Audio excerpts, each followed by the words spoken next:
Oh, what a positive start for part 3. The Steward of Gondor is dead.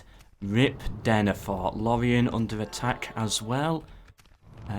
Caer Andros has fallen. Hold on a minute. Getting a lot of stuff here. Yeah, that's under siege, that's fine. Evil Armies grow, that's fine. Caer Andros at long last has fallen. Gondor should be able to take it back though. Wow, what a start for part 3. Denethor dies and the orcs break through. I did not expect this at all. What a good start, but I think Gondor can retake it. No, the poor hobbits. Bree is under siege by Dunland. They've got a large army, they should be fine, but still, those poor hobbits. And there we are. The invasion was successful. Dol Guldur took Lorien. Caras Galadhon has fallen. That's not good for Lorien, but quite good for Dol Guldur. Very impressive by them. I also find it interesting that Mordor is slowly encircling Gondor here. They've taken this settlement. And Mordor actually at war with... let's take a look. No, I thought they might have been at war with Umbar because I think this was their settlement. No, don't know how they got it, but they did take it. Caer Andros, still under Orcish control. We could possibly see the siege of Minas Tirith in this episode. It's possible. Poor Khand losing more territory, although Mordor expanding this way is taking up some of their forces, so that does mean it's taking forces away from the front, which I guess is good for Gondor overall, possibly. But that being said, Gondor here having struggles with Umbar, or the Ardunaim, sorry, and also Isengard on this side, and the Enedwaith over here, all very bad for Gondor. That being said though, they did just take a bit of land, so yeah, it might not be as bad as it looks. But it is as bad as it looks for Khand here, losing yet another settlement. Yeah, I think Khand is collapsing. I do think they made the wrong decision overall. And here we are, the first orcs breaking through into the main part of Gondor, right outside Minas Tirith here. Ooh. I doubt they didn't really do anything, but if West Osgiliath is actually attacked from both sides, I think Mordor could take it. And then, once the city is breached, Mordor can attack the Great White City itself. Expanding the scope now, the elves of the Woodland Realm have taken this settlement from Dol Guldur, but Gundabad swept in and took this settlement. They now border Thranduil's halls. And on this side, Isengard took Balorn from the clans of the Enedwaith, but the clans themselves swooped on in and took Derwath, this settlement. So, yeah, seems to be a bit of a war going on between these two as well now. Former allies. That could be good for Rohan. That could be what they need to bring this back. And well done to Dol Amroth for taking back their settlement, but still, Umbar's done a bit difficult to deal with. Although another front has been opened up for Mordor. They lost this settlement here to Dorwinion, but it seems Dol Guldur might clear that up for them, which would be a help for Mordor. Oh, these poor orcs, trapped all the way up here in the mountains. Oh, that's kind of sad to see. This settlement has now fallen to Dunland, and it's only Bree left. Oh yeah, Hobbiton already fell, didn't it?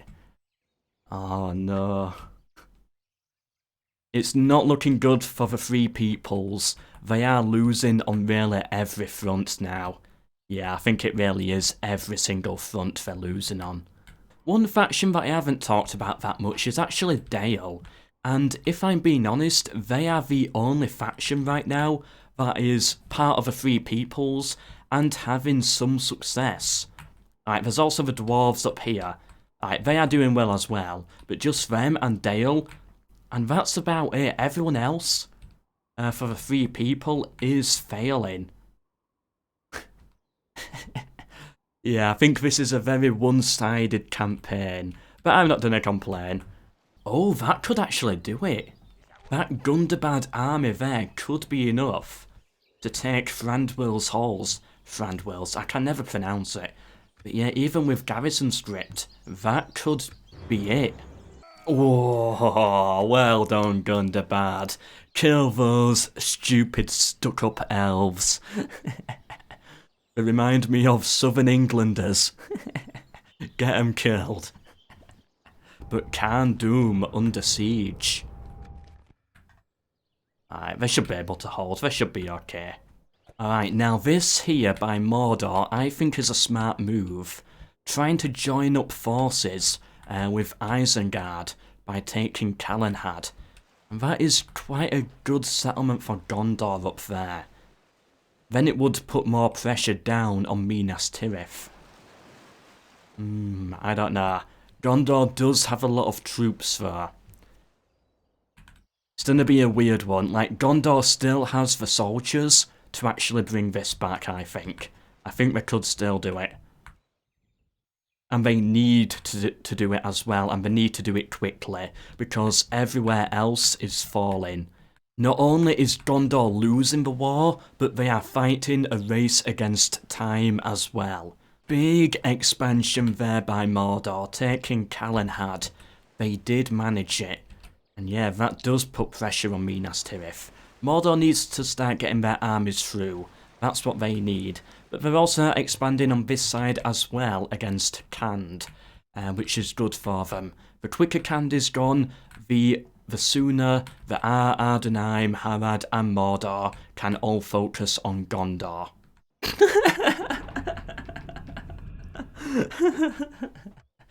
Defeat imminent, Dale. Imagine if Dale gets the win. The world is falling apart, evil covers Middle-earth, but Dale, they get the victory, all by themselves. I'd love it. An invasion? No, not Bree. Give the hobbits a break.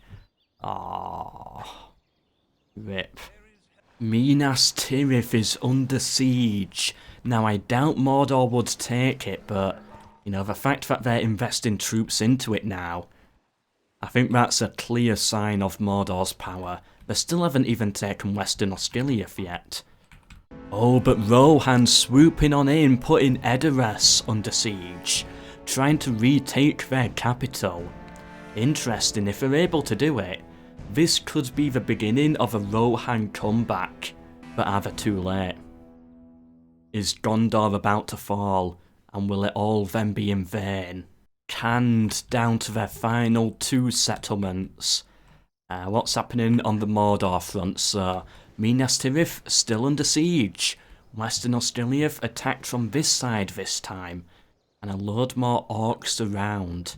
Now there's one faction that I haven't really talked about yet, and that is Dorwinion over here in their pinky colour. They did play a major part in bringing down Run, and now they're bordering Mordor, but also making a push on Dol Guldur, pushing slowly into Mirkwood, just bordering it now. Dorwinion, quite a good power. Dorwinion, Dale and the dwarves up here could be what the Free Peoples need, just to tip the balance a bit and bring it back. Mistrand, the Runic settlement has fallen. The invasion though has reached Bree. That's a lot of goblins, Dol Guldur here as well, Dunland. I don't think it can stand a chance. Oh, that's right, Knights of Gondor in the left. Hide your heads in shame at the mountains. Minas Tirith has fallen. The orcs have broken through. Still Western Osgiliath stands, but Minas Tirith is gone. That's quite big. And I think that could be it. I believe the Free Peoples have lost. With that big sweeping blow right there. It's over. Mordor Supreme. Bree, poor Bree. I don't think they're gonna survive that.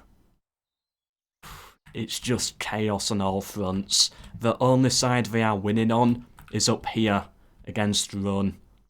But that's it. That's the only place where they are winning. Everywhere else, it's the Orcs that are getting it.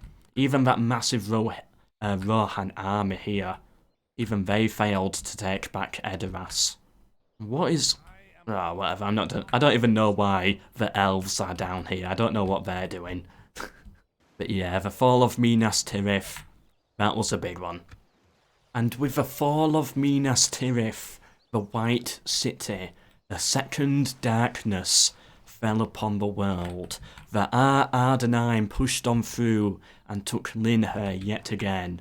Bree was taken by the Dunlandings and was completely sacked.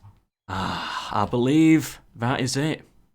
I believe this is the final episode. There's really no point going further because it's pretty decided. I don't see Dorwinion, Dale, and the dwarves of Ered Luin bringing it back. What did these guys even do, the High Elves? They did nothing for this entire campaign. But yeah, I can't see those four bringing it back. I don't see it happening. Like, this is the only part of the world where they're having success. This corner. But everywhere else, the big, important cities, the Orcs, they're the ones triumphing. They're the ones who are triumphant. Anyway, so that's probably gonna be it. Part 3, I guess, is now the final. As said at the start, you know, it's not gonna be, like, world domination to see which faction is biggest. It's going to be a team game to see, like, which side is going to win, and I think it's quite clear who has won at this point. Mordor, Isengard, all of those. They've won on every front that they needed to. The only one that didn't was Run. Like, even Thranduil's Halls and Lorien has fallen. I'd say Imladris and Helm's Deep are the only settlements from the films and the books still standing, part of the Three Peoples. That's it. So I do hope you have enjoyed this series. I've definitely loved recording it. This might be a bit of a shorter episode, but that's okay. I think that's okay. Let me know if you want to see this again, but with the Total War mod, as in any faction can go to war with any faction. I'll also remove garrison scripts as well, so it is just a normal Total War game to see which faction is best. Let me know if you want to see that, but this was just to cover the team storyline. And I enjoyed it. I had some good laughs, it was fun, it was funny, and yeah, I think this is a deserved end. The fall of Minas Tirith and Bree, and everything else that has happened in this episode. Subscribe for more AI-only campaigns. Share this with anyone you think may be interested. I have been MELKOR, and until the next one, goodbye.